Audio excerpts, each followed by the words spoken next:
ये जिहादी फुदक रहा था, ये सोच रहा था ईरान से कुछ माल पालेंगे, ईरान को गदगद कर देते हैं। इसे पता ही नहीं था कि इजराइल ने जुटियाने की अगली तैयारी कर ली है। जो ये कह रहा था पूरे दुनिया के मुसलमान एक हो जाओ, आज आज ही पाकिस्तान ने अपनी बॉर्डर भी बंद कर दी है। जो ईरान के बॉर्डर खुले हुए थे, वहां से ईरान के कुछ लोग आ रहे थे, वो फाटक बंद कर दिए कि नहीं ईरान की शरारत पूर्ण खबर है, झूठी खबर है। जबकि वहां पे ईरान का जो नया आर्मी चीफ बना, उसने बाकायदे सामने आकर मीडिया से कही थी पाकिस्तान परमाणु बम का हमला करेगा, पाकिस्तान हमारी तरफ से लड़ेगा। तो ये जो सारी ऊपर की दो खबरें आपने देखी, उसकी जड़ ये नीचे वाली खबर है। इस भिखारी को एक एक रुपये के लिए तरस रहा है, $1 बिलियन इससे हाथ से निकल जाएगा। सर, ये पाकिस्तान जो है, कहते ना कि हाँ। एक कहावत है, बहुत सारी है। एक तो सामान्य भाव कहते हैं कि आ बैल मुझे मार टाइप है। एक कहा जाता है कि गीदड़ की मौत आती है तो शहर की तरफ भागता है, तो इसकी तुलना तो गीदड़ से ही की जा सकती है। ये जिहादी फुदक रहा था, ये सोच रहा था ईरान से कुछ माल पालेंगे, ईरान को गदगद कर देते हैं। इसे पता ही नहीं था कि इजराइल ने जुटियाने की अगली तैयारी कर ली है। अब ये कूद करके कुछ बोल करके इसने तो इजराइल को भीगा हुआ जूता थमा दिया है कि ले भाई, इसी से मुझे मार। मैं उससे पहले मनीष जी, बड़ा गंभीर हम लोग का ये हो गया डिसीजन, थोड़ा पहले दर्शकों का मूड फ्रेश कर दूं कि ये जो मामला है पाकिस्तान वाला, तो इस पे अधेड़ को जरा समझ लीजिए या पूरी कांग्रेस को समझ लीजिए। तो अधेड़ ने भी कुछ दिन पहले कहा था कि 3 तरह के घोड़े होते हैं, एक बारात का घोड़ा होता है, एक रेस का घोड़ा होता है, और एक लंगड़ा घोड़ा होता है। तो अधेड़ ने ये जो पूरा प्रकरण है अभी जिसको हम लोग बात करने जा रहे हैं, अधेड़ ने बता दिया कि इसका रेस के घोड़े से तो इसका कोई लेना देना है नहीं। अधेड़ ने अपनी चॉइस बता दी कि ये 2 तरह के घोड़े ही इसको पसंद है। या तो बारात का घोड़ा इसको पसंद है, जो केवल चलता नहीं, चाहे जितना उसको डंडे मारो चलता अपनी ही स्पीड से धीरे धीरे चलता है, और बड़ा सीमित चलता है, बड़ा संयमित चलता है, कहीं कोई उसका बवाल नहीं करता। और दूसरा लंगड़ा घोड़ा है जो किसी मतलब का नहीं है।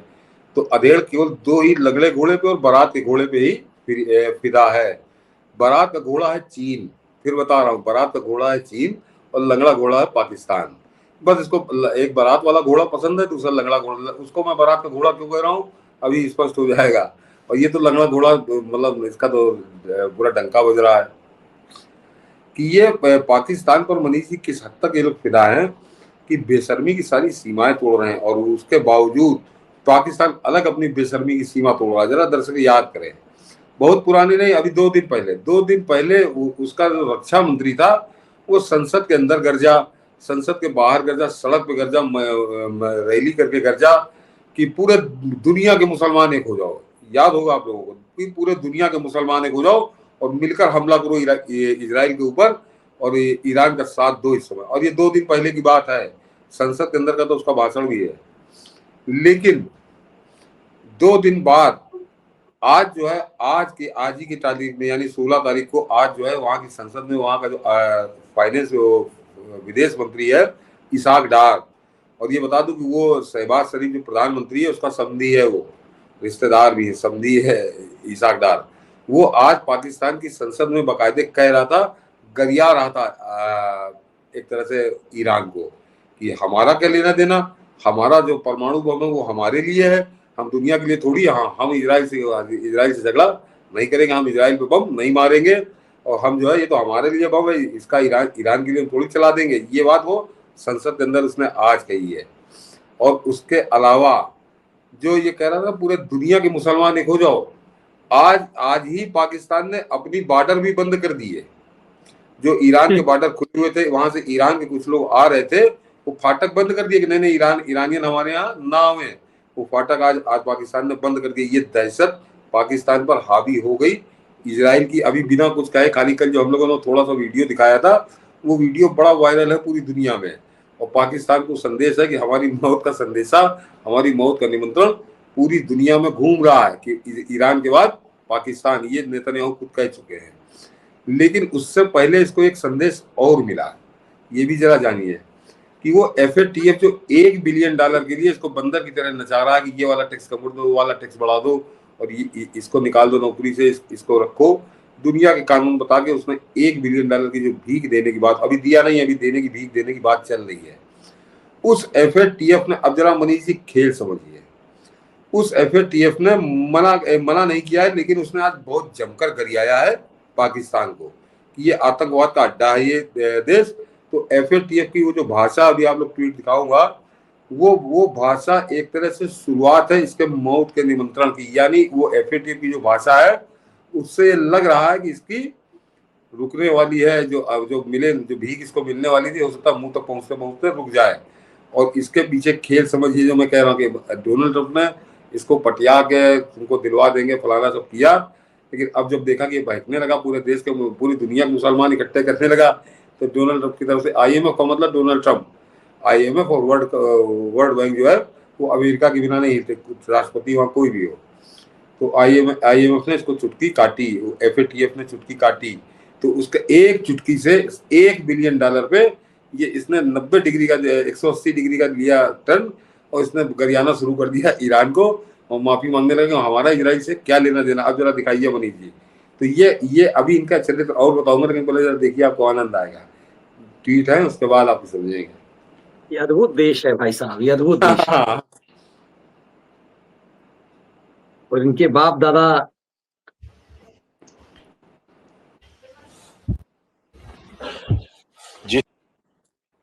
हो,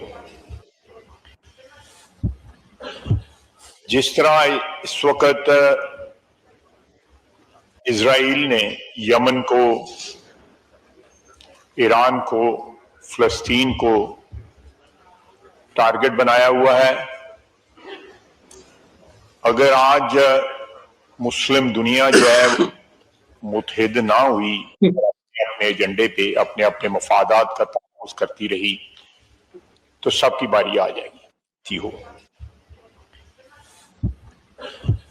जिस तरह इस वक्त ये तो पहले ही सर घोषणा कर चुका है अपनी बात। अगर इसको सुनिए जरा, नहीं पहले उसको जनरल्स को कोट करके कि जी पाकिस्तान ने ये कहा है कि अगर इसराइल ने हमारे ऊपर न्यूक अटैक किया तो पाकिस्तान इसराइल के ऊपर न्यूक्लियर हमला कर देगा। ये गैर जिम्मेदाराना और इतनी झूठी खबर है, और सोशल मीडिया में चलती चलती अभी मुझे थोड़ी देर पहले पता चला कि डेली मेल ने पिक कर लिया इंग्लैंड में।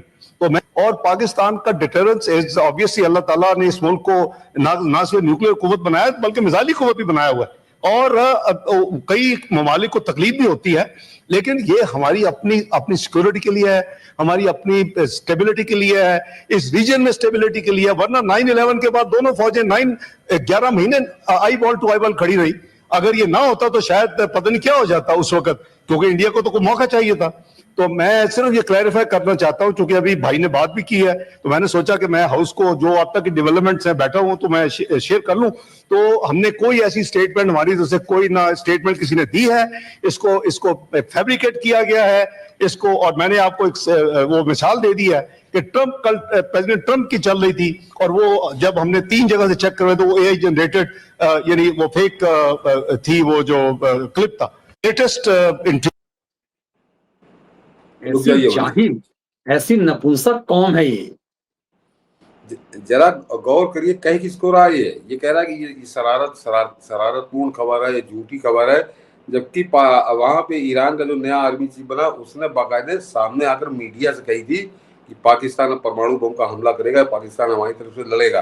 तो बिना इसके कहे, तो बिना इसके वादे की तो उसने कह नहीं दिया होगा। ईरान कम से कम, ईरान का इतना चरित्र है, इसने वहाँ हवाई दावे करे, दुनिया भर की बातें की, लेकिन मैंने कहा ना $1 बिलियन का वो जो चुटकी काटी हुई है, अभी दिखाऊंगा दर्शकों को, वो ये नाचने लगा कि ये तो भिखारी है, वैसे ही है, और 1-2 बिलियन जो हाथ में आ रहे हैं ये भी निकल जाएंगे। तो जरा इनका चरित्र देखिए, कितने दमदार हैं, कितने ताकतवर हैं।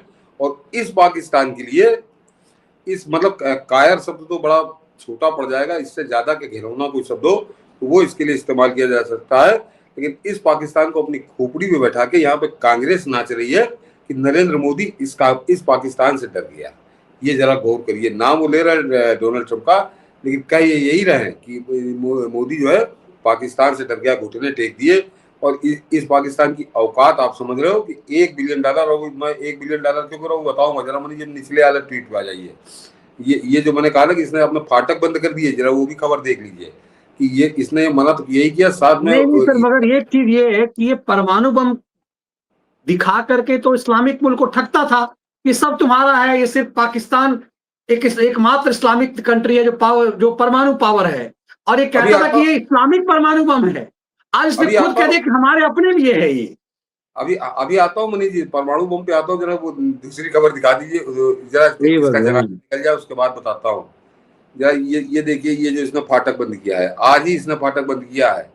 वो जो ईरान के लोग आ रहे थे, वो फाटक इसने बंद कर दिया। अब ईरान से कोई पाकिस्तान में नहीं आ सकता। ये इसकी तीरंदाजी। जरा बड़ा कर दीजिए इसको मनीष जी, ऐसे समझ में नहीं आ रहा। हाँ, ये देखिए, ये फाटक है बॉर्डर का, और ये खुला हुआ था और इसको बंद कर दिया आज। ये फाटक बंद हो गया। और मतलब जो आ गए, जिसके जो कठमुल्ले आ गए, भाग करके वो आ गए, और फिर उधर ये बलूचिस्तान में घुस गए होंगे सभी। अब भगवान जाने कहाँ गए। फिलहाल अब नहीं आ पाएंगे। वहां फाटक इसने बंद कर दिया है। और इसकी बगल में खबर भी है, उसको भी आप लोग देख सकते हैं। ये ऊपर हेडिंग देख लीजिए खाली। हाँ, ऊपर वाली हेडिंग पे आ जाइए मनीष जी, सबसे ऊपर, कि पाकिस्तान ने ईरान के साथ अपनी सीमाएं अनिश्चित काल के लिए बंद कर दी। ये नहीं बंद किया, अनिश्चित काल के लिए बंद कर दी। जरा वो है, अनिश्चित काल के लिए बंद कर दी। इजराइल ईरान संघर्ष में मिसाइल हमले जारी रहने के कारण सैकड़ों लोगों को निकाला गया, यानी जो थे उनको भी बाहर कर दिया उसने एक तरह से।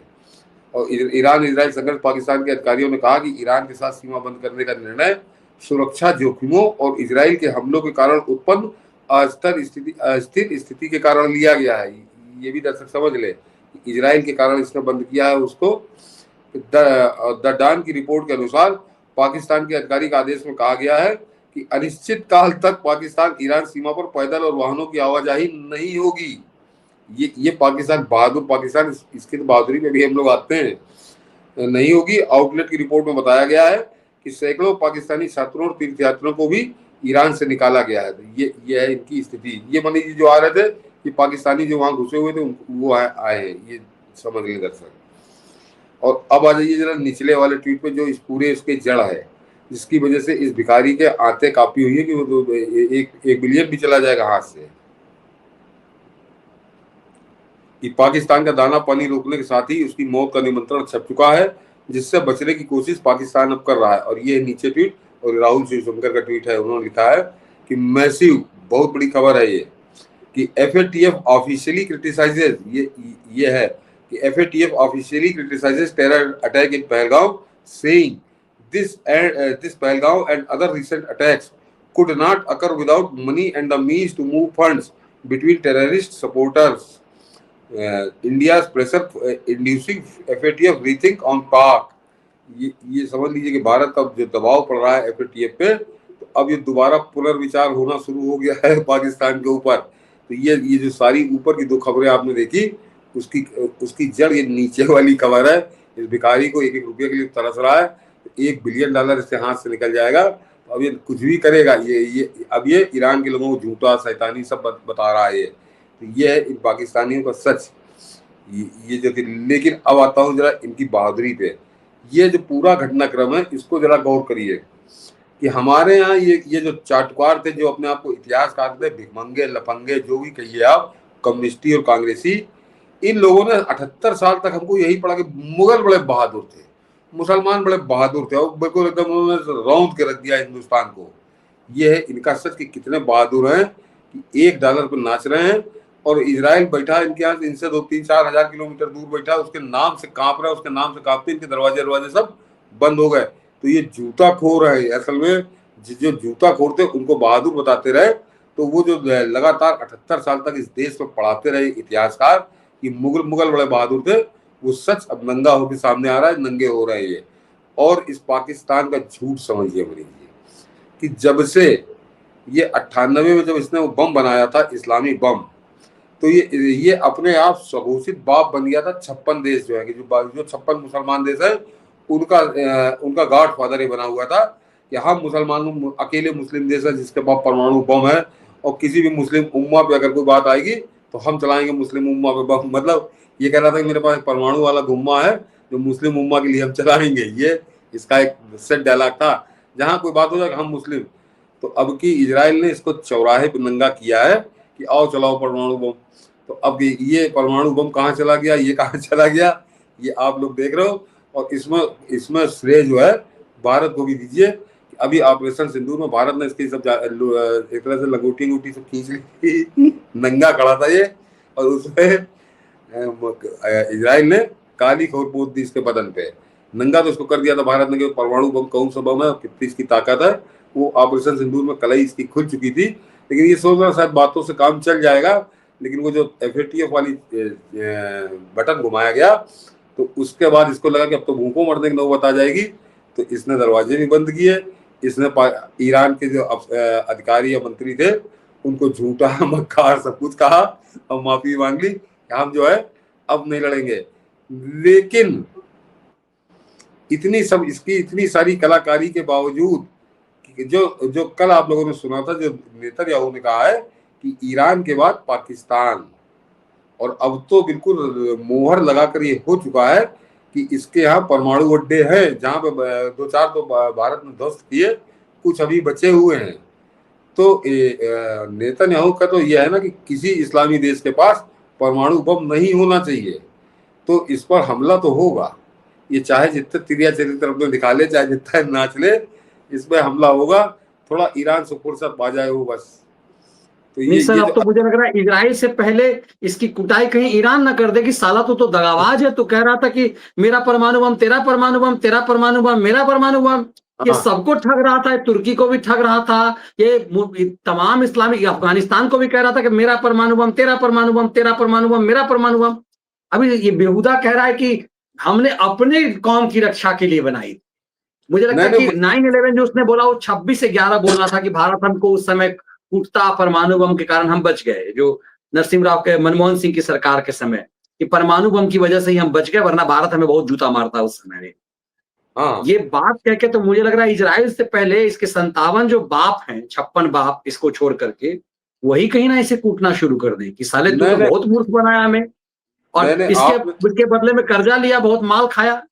हाँ, ये जो है मनीष जी, ये आपने बढ़िया बात याद दिलाई कि ये मगर इसकी किस्मत कुछ अच्छी कि ईरान का खात्मा हो जाएगा जैसा नजर आ रहा है। ईरान की ये रेजीम चली जाएगी, जो सरकार अभी ये सब गायब हो जाएंगे, मर जाएंगे या गिरफ्तार हो जाएंगे, तो नई सरकार आ जाएगी, तो उससे लॉटरी इसकी खुल जाएगी। जो बात अभी अभी आपने कही मनीष जी, वो गंभीर बात है कि ये परमाणु बम के नाम पर ईरान से भी पैसे ले रहा था कि कोई मौका पड़ेगा तो हमारा वाला बम तो चला देना तुम, ईरान का है। तो और जब मौका पड़ा तो किस तरह से मुकरा है, किस तरह से इसने उसको झूठा जली सब कहा है। तो ईरान तो इसके ऊपर ताव खाया बैठा ही होगा, लेकिन अब ईरान स्थिति में नहीं है कि पलट के वो आएंगे नहीं, तो इसलिए बच जाएगा। लेकिन ये बाकी जो 56-57 देश हैं उनके सामने नंगा हो गया। इसके पक्ष में ना तो यूएई बोला, ना सऊदी अरब बोला, ना बहरीन बोला, ना कतर बोला, और आगे भी नहीं बोलेगा। उसको जरा समझ लीजिए कि अब उन्होंने इजराइल का जो रौद्र रूप देखा है, तो इसके पक्ष में इस भिखमंगे के साथ खड़े होकर वो अपनी मौत थोड़ी बुलाएंगे कि जबरदस्ती इसके साथ खड़े हो जाओ। वो इसके ऊपर तो और डंडे चलेंगे और इसके ऊपर और कसा जाएगा इसको, निश्चित। तो लोग इसका इंतजार कर रहे। मुझे लग रहा है कि कल परसों तक लग रहा था कि इसकी कुटाई में अभी समय है, लेकिन अब साफ हो गया कि इसकी थुड़ाई में ज्यादा समय नहीं, इसकी तबाही जो है भारत को बहुत मेहनत अब नहीं करनी पड़ेगी। ये इसकी स्थिति ऐसी हो गई है पाकिस्तान की इस पूरे संदर्भ में कि जैसे वो तेज प्रताप बिहार वाला तमाशा बन गया। पाकिस्तान जो है तमाशा बन गया, कोई मतलब ही नहीं है उसका। हास्यास्पद स्थिति हो गई उसकी।